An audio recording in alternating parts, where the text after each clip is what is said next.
Nosso Pai que estás em toda parte, santificado seja o teu nome, no louvor de todas as criaturas. Venha a nós o teu reino de amor e sabedoria. Seja feita a tua vontade acima dos nossos desejos, tanto na terra quanto nos círculos espirituais. O pão nosso do corpo e da mente dá-nos hoje. Perdoa as nossas dívidas, ensinando-nos a perdoar nossos devedores com o esquecimento de todo o mal. Não permitas que venhamos a cair sobre os golpes da tentação de nossa própria inferioridade.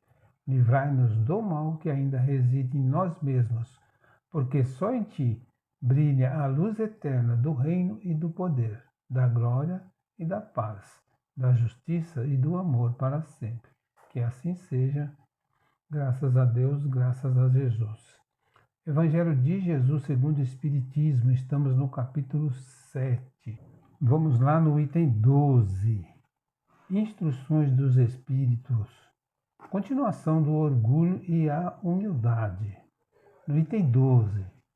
Homens, por que vos queixais das calamidades que vós mesmos amontoastes sobre as vossas cabeças? Desprezaste a santa e divina moral do Cristo. Não vos espanteis, pois, de que a taça da iniquidade haja transbordado de todos os lados. Generaliza-se o mal-estar. A quem o inculpar senão a vós, que incessantemente procurais esmagar-vos uns aos outros? Não podeis ser felizes sem mútua benevolência. Mas como pode a benevolência coexistir com o orgulho? O orgulho, eis a fonte de todos os vossos males. Aplicai-vos, portanto, em destruí-los, se não lhes quiserdes perpetuar as funestas consequências. O único meio se vos oferece para isso, mas infalível. Tomardes para a regra invariável do vosso proceder a lei do Cristo, lei que tendes repelido ou falseado em sua interpretação. Então, como combater o orgulho? Estudando com humildade o Evangelho de Jesus e procurando vivenciar os ensinamentos nele contidos. A humildade é o antídoto do orgulho. Porque a vez de ter em maior estima o que brilha e encanta os olhos do que o que toca o coração. Porque fazeis do vício na opulência objeto das vossas adulações, ao passo que desdenhai do verdadeiro mérito da obscuridade. Apresente-se em qualquer parte um rico, debochado, perdido de corpo e alma, e todas as portas se lhe abrem. Todas as atenções são para ele, enquanto ao homem de bem que vive do seu trabalho, mal se dignam todos a saudá-lo com um ar de proteção. Quando a consideração dispensada aos outros se mede pelo ouro que possui ou pelo nome de que usam, que interesse podem eles ter em se corrigirem de seus defeitos? Dar-se-ia o inverso se a opinião geral fustigasse o vício dourado tanto quanto o vício em andrajos, mas o orgulho se mostra indulgente para com tudo o que o lisonjeia.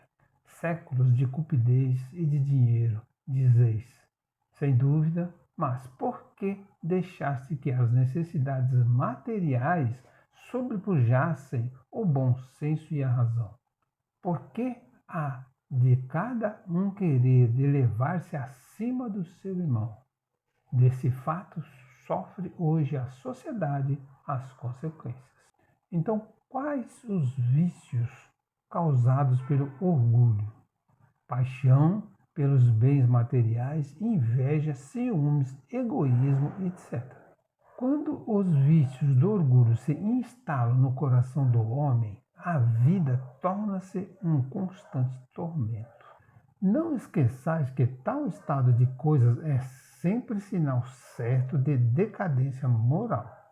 Quando o orgulho chega ao extremo, tem-se um indício de queda próxima, porquanto Deus nunca deixa de castigar os soberbos.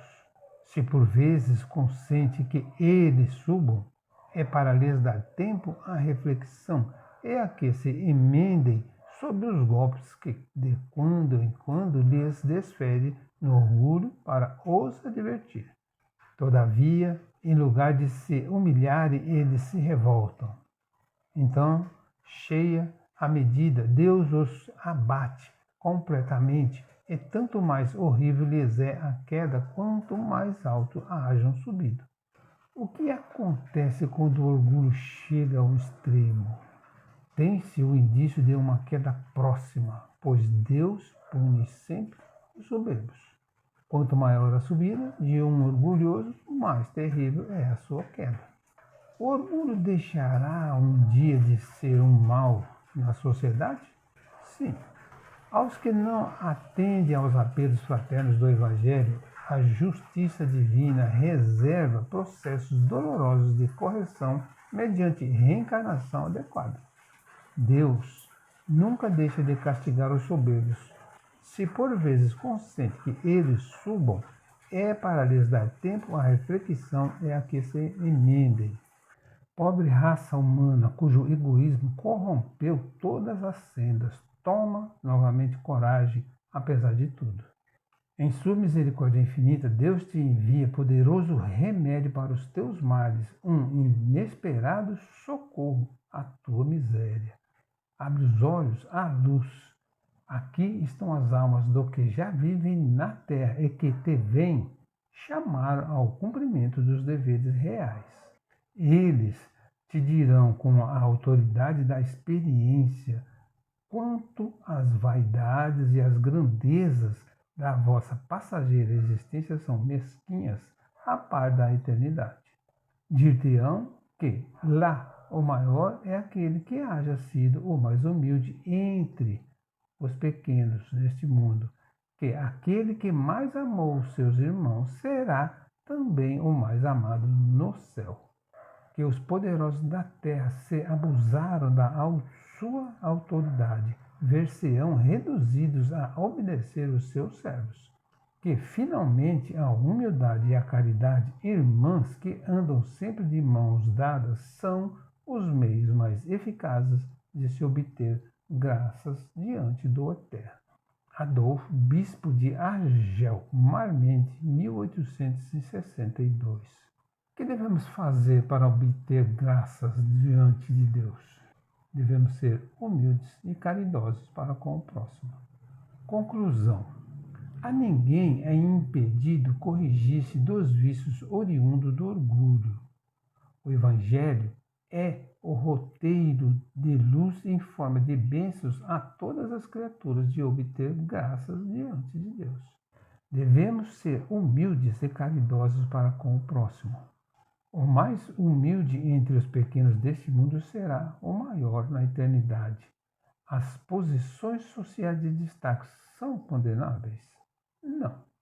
Elas são naturais na sociedade em que vivemos e oferecem ocasião para que superiores e subalternos guardem relacionamento fraterno e mantenham respeito recíproco. O que é condenável são os abusos daqueles que ocupam tais posições. Todas as distinções sociais, os títulos e as vantagens da fortuna medem-se pelo seu justo valor, mas todos são iguais diante do perigo. Boa vontade. Aos recalcitrantes, o tempo e a dor servirão de remédio. Encerramos aqui uma parte do capítulo 7. Bem-aventurados os pobres de espíritos. Agradecemos ao Mestre Jesus todo o amparo e proteção. Seja nosso guia, Senhor, hoje e sempre. Auxilie-nos a sermos tão bons como o Evangelho nos ensina, a sermos mais amáveis, pacientes e resignados perante as provações que precisamos viver. Que Jesus nos abençoe sempre.